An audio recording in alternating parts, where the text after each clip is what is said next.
Filipino people! The Filipino people!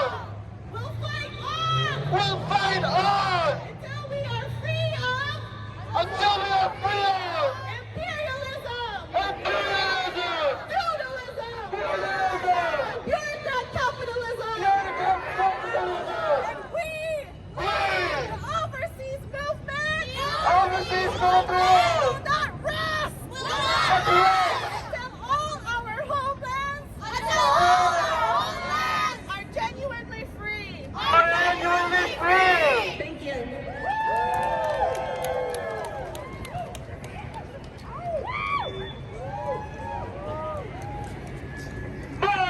Hey, can I film that one? Sir, can you hold it up? Thank you.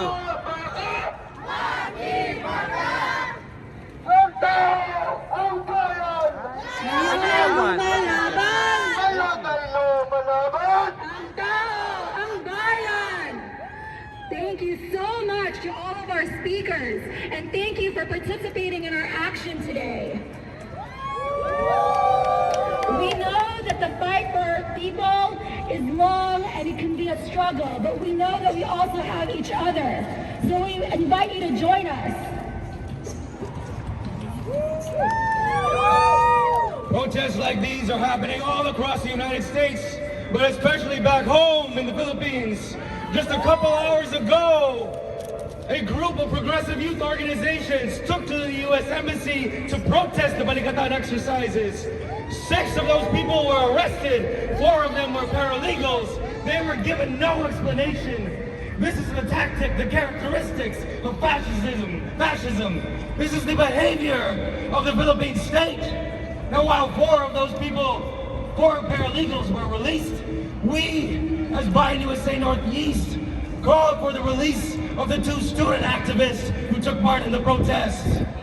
2 of them were part of Stand Up, one of the premier student organizations in the Philippines. So part of our calls today include calling for their release. That's right, and there are more calls. We say, hands off the Philippines.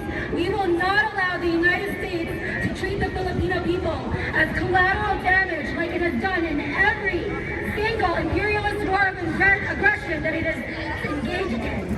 Instead, we will defend the Filipino people and the lands against imperialist wars. There are many, many ways to be engaged and to support the end of U.S. militarization in the Philippines. We encourage you to learn more about the various campaigns we wage every single day. Oppose mandatory ROTC and charter change. Justice for Jennifer Laude. Justice for Brandon Lee. Defend Cordillera. And pass the Philippine Human Rights Act. In addition, this upcoming Friday, April 14, at 8 p.m. Eastern or 5 p.m. PST, there will be an online teach-in on U.S. militarism in the Philippines. So ask any one of us for more details about that. We also encourage you to join an organization. Our speakers tonight represented various sectors of the national democratic movement in the Philippines, including Filipino youth and students, women and children, and migrants, along with our allied organizations. So there is an organization for you as we serve the people, defend Philippine sovereignty, and dare to struggle with the dragon!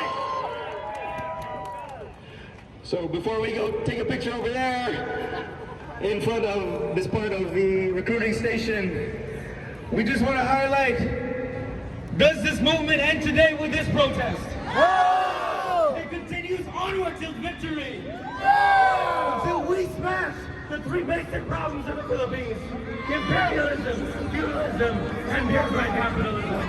So thank you everyone for coming out today. Join your next organizations. Join the struggle. Imperialismo! Viva! Feudalismo! Viva! Bureaucrat capitalismo! Viva! Sa fascista na Estado! Viva! Si Marcos mismo! Viva! Makibaka!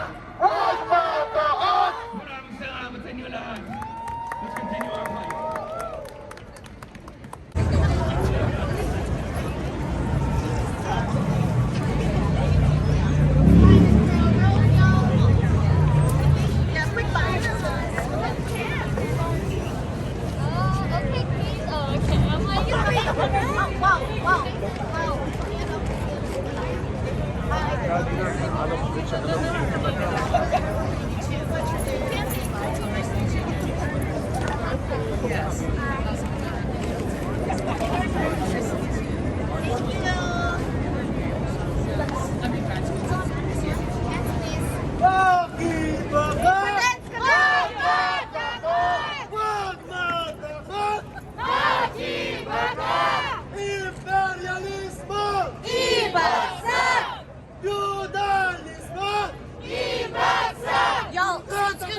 Imperialismo!